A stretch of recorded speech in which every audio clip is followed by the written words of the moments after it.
Great. Well, thank you everybody for coming this afternoon.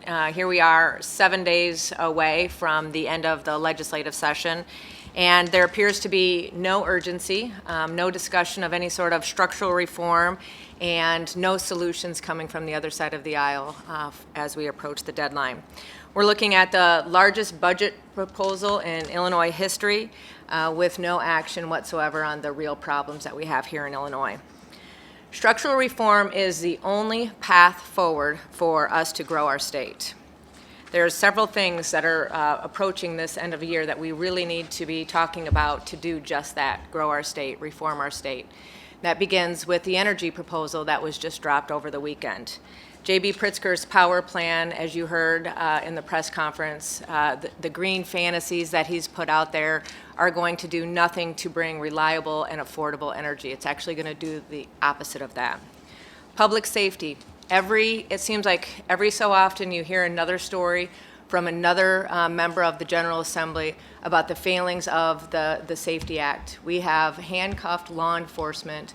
We have put criminals before victims, and if we want people to come here, we want people to go on our public transportation, we have to do something with the Safety Act. And then lastly, tax reform. The Democrats' answer for tax reform is revenue, more revenue. We need to be looking at this as a holistic approach. We know we need to lower our corporate income tax here in Illinois. We know, every one of us, as we're getting our property tax bills with increases this year, we know we have to have some real reform there, and we cannot piecemeal this. Illinois should be a thriving state and one of the top in the nation. We've got the third largest city. We've got top tier agriculture and industry. We have the second largest rail system. We have 32 Fortune 500 companies. Not too long ago, we had 36. You saw under Pritzker, after taking office, you saw Boeing, Caterpillar, Tyson Foods, and Citadel walk out of the state due to leadership. Democrats have had the map, they have had the power, and they have delivered no results. Norine? Good afternoon. Norine Hammond, State Representative. Oh, I'm sorry. Norine Hammond, State Representative for the 94th District. I serve the many counties, 13 counties in the west central part of the state, and I also serve as the Chief Budgeteer for the House Republican Caucus. As Leader McCombie said, Governor Pritzker and the Democratic majority are preparing to pass the largest budget in the state's history, $55.2 billion. Nearly $2 billion more than last year, which was also a record-breaking year for an Illinois budget. Since Governor Pritzker took office in 2019, state spending has increased by more than $15 billion. We've gone from a $40 billion budget to a $55+ billion budget, a 38% increase in spending. On Governor Pritzker's watch, over $3 billion has been spent for services for migrants and illegal immigrants, while services for our most vulnerable and those that are most needed citizens have gone underfunded and underserved.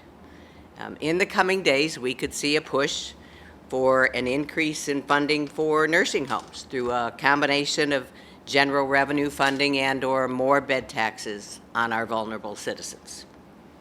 Federal rules were filed last week that could change how the federal government treats MCO assessments, and that could have a significant effect on our state Medicaid budget. There was also information that was leaked that the Illinois Department of Health Care and Family Services was receiving federal reimbursement for drug rebates for Medicaid recipients. That is against federal policy, and now we have to pay back those funds. Then we have our hospital assessment taxes that the vast majority of our hospitals are complying with. But there is a significant number of hospitals that simply disregard paying their hospital assessment taxes to the tune of $500+ million. That's $500 million. The Democrats continue with their sanctuary state policies, and they continue to put more and more pressure on our budget, and we are spending more for that population in healthcare than we are for our own citizens. And as we approach the end of session, our caucus is determined, and we are united. We will not be supporting any further tax increases at all. Absolutely none. We are facing a $1 billion budget going into next year. We have to address that first and foremost. I'd like to turn it over to Ryan Spain.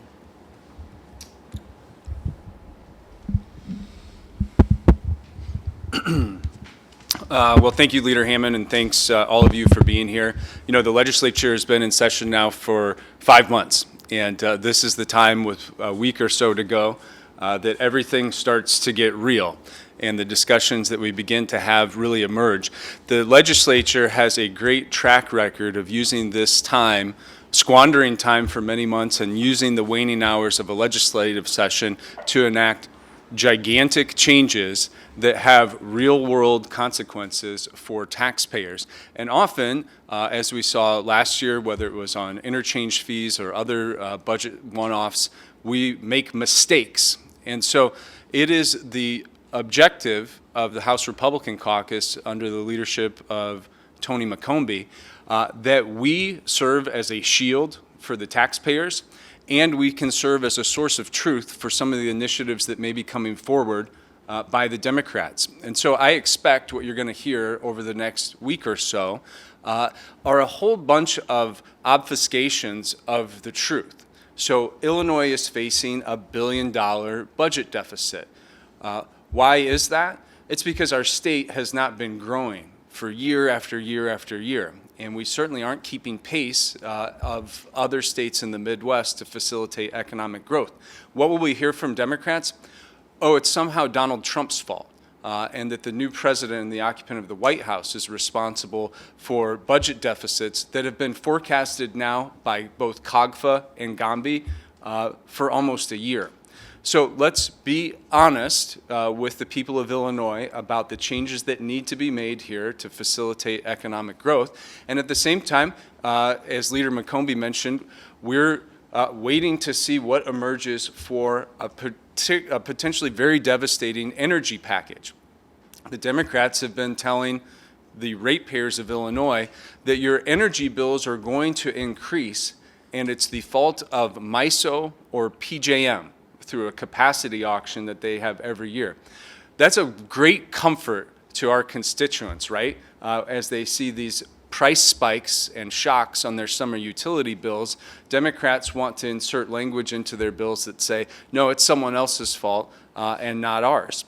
And so we will be a source of truth for our constituents and for the people of Illinois, explaining what's really happening here in the state capitol.